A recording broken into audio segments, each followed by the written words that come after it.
கதை சொல்ல போகிறேன். அது ஒரு நரி கதை. ஒரு நரிக்கு ரொம்ப பசிச்சுச்சா. அதுக்கு சாப்பிட எதுவுமே கற்றுக்கலையா. அதுக்கப்புறம் இங்கேயும் அங்கேயும் தேடிட்டே இருந்துச்சா. அதுக்கப்புறம் ஒரு ஒரு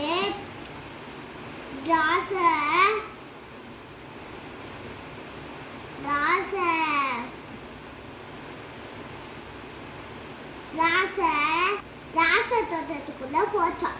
அங்க ராசை நிறைய கொத்து கொத்தா தொங்கிட்டு இருந்துச்சான். அந்த ஃபாக்ஸ் என்ன பண்ற, அந்த ஃபாக்ஸ் அந்த நரி என்ன பண்ணுச்சுன்னா ரொம்ப ஜம்ப் பண்ணி பார்த்துச்சு. எத்தவே இல்லை.